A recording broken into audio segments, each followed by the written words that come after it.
안녕하세요, 엘로입니다. 어제 새벽 4시가 넘어서 자는 바람에 굉장히 목소리가 잠겨있는 상태입니다. 제가 아침에 이렇게 영상을 켜게 된 이유는 제가 어제 정말로 상담사로서 적잖은 충격을 받은 일이 있었어요. 아무래도 저도 사업을 하다 보니까 반은 사업자, 반은 상담사의 길을 걷고 있습니다. 터널이 굿. 근데 정말 사실은 제가 박사과정을 정말 하기 싫었긴 했나봐요. 석사도 한 학기 더 했고, 그래서 다른 사람들 석사 2년이면 끝날 걸 저는 이제 3년에 끝냈고, 박사도 지금 3년이면 끝날 걸 지금 3년 반을 하고 있습니다. 정말 박사를 하기 싫었나봐요. 정말 나는 만약에 그냥 운영을 안 했더라면 난 박사 안 갔을 거야. 상담사들은 기본적으로 배우고자 하는 욕구가 강하셔가지고 박사에 대해서 굉장히 고민을 많이 하세요. 선생님들이 배우고자 하는 욕구가 굉장히 크세요. 그러다 보니까 배우는 것에 어떤 한계를 못 잡는 거죠. 자신이 어떤 이익과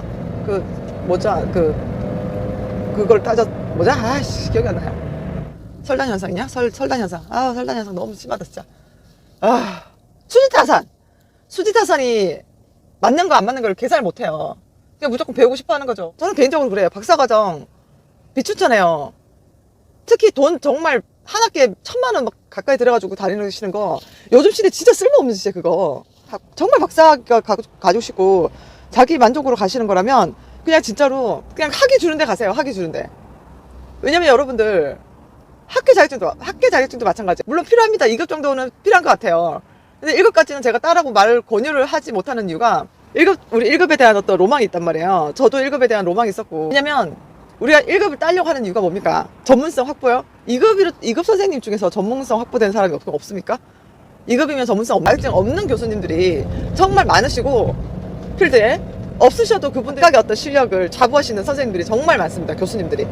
여러분들의 여러분 나름대로 캐릭터, 여러분 나름대로 브랜드가 있으셔야 된다는 겁니다. 이제는 예전처럼 학교 자격증 있다고 사람들이 몰려가가지고 자격증 발급받기 위해서 사인받고 그러는 시대는 지났어요. 제가 어제 정말 새벽 4시까지 강의안을 짜다가 저도 사업자니까 어쩔 수 없이 경영자 마인드를 가져야 돼요. 지금은 비록 내가 거의 혼자서 일을 하다 싶어 하지만 나중에는 제 후학들을 기르고 싶고 그리고 저의 어떤 이론을 가지고 싶단 말이에요.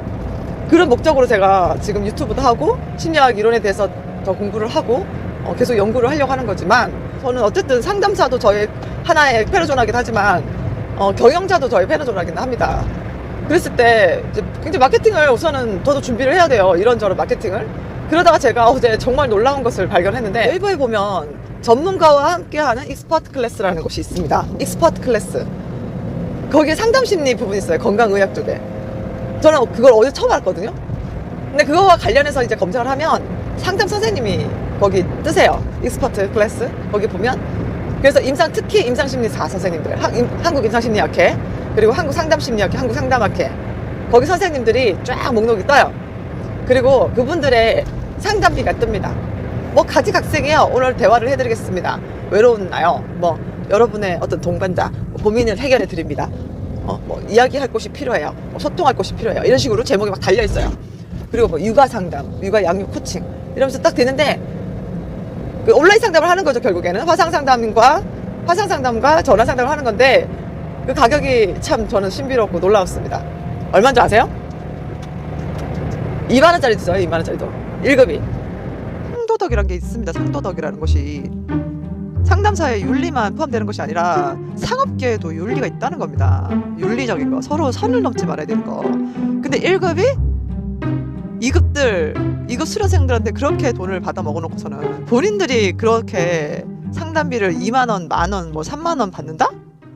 그러니까 어떤 선생님 타겟으로 하는 말이 아니라 심지어 제가 거기 아는 선생님도 계세요.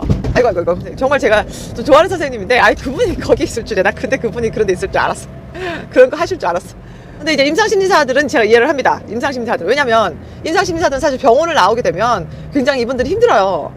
상담으로도 그렇게 알아주는 것도 아니고 임상하시는 선생님 죄송하지만 어쨌든 과거에 저희들은 모르지만 그런 썰이 있어요. 그러니까 임상심리학회하고 상담심리학회가 나눠진 이유는 서로의 영역에 침범하지 말자는 거죠. 그래서 임상심리학회는 주로 검사 진단을 위주로 하고 진단은 사실 의사가 하는 거죠. 의증을 돕는 거. 그 역할을 병원에서 임상심리사들이 하고 임상심리사 선생님들이 하고 상담심리사들은 이렇게 기관이나 어떤 박해 영역에서 상담을 하는 그런 시스템으로 이제 바꾸기로 했답니다. 저도 들은 거예요. 정확히 모르고. 근데 이제 두 그 학회가 비슷한 부분이 되게 많단 말이에요. 근데 왜 굳이 나눠줬겠어요? 그래서 임상심리사들이 예전까지만 해도 그들만의 어떤 리그에서 그들만의 어떤 그들만의 자부심이 굉장히 대단했다고요. 임상심리사. 왜냐면 임상심리사 같은 경우에는 특히 요즘에는 그것도 무너졌죠. 예전에 임상심리사들은 학부 졸업 안 하면 안 뽑았어요. 석사 자체를.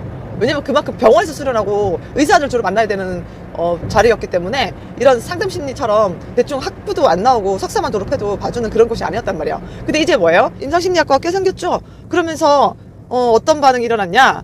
전혀 엉뚱한 거 전공해도 이제 임상심리학과를 갈 수 있는 거죠. 저 때도 임상심리사였던 로망이 있으셔가지고 선생님들이 어떻게 보면 또 하나의 어떤 상담사로서의 열등감, 그래서 계속 임상심리사가 되고 싶어 하셨던 분이 계시고, 제 아는 분도 그런 분이 계세요. 그 최근에 내가 그렇게 얘기를 했는데도 안 믿더니 최근에 진짜 현실 파악하신 분이 계시는데, 어쨌든 말이 좀 길어졌는데, 임상심리사는 제가 거기서 그렇게 2만원 3만원 받고 검사비 받는 거 이해한단 말이에요. 왜냐면 필드에 나오면 이분들이 대체로 인식 자체가 얘네들 검사하는 애잖아 라는 인식이 강해요.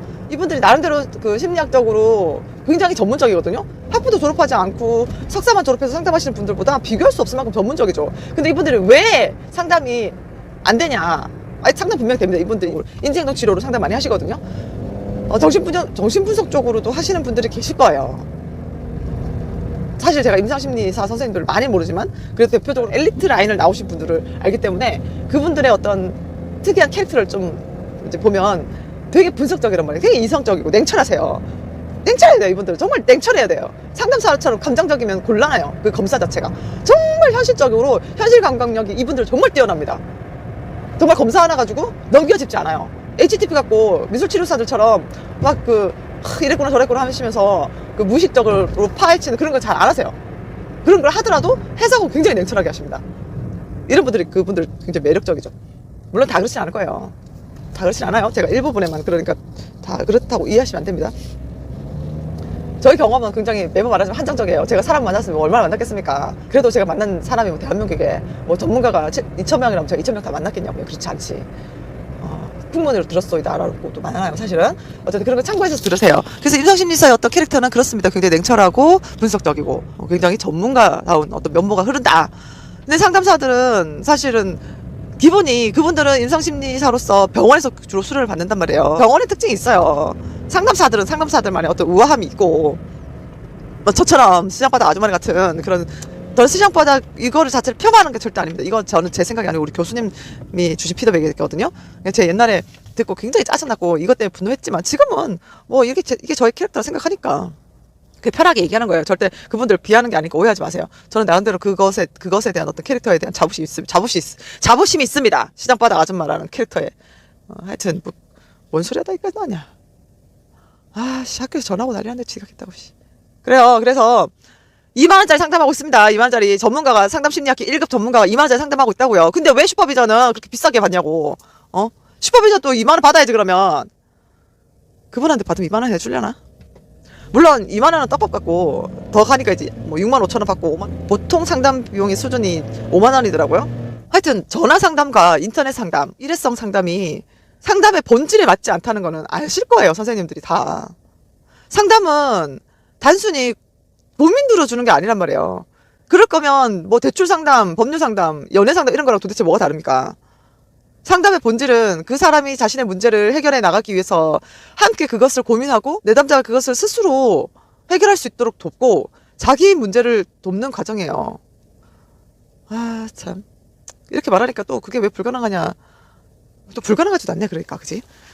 불가능하지 않네.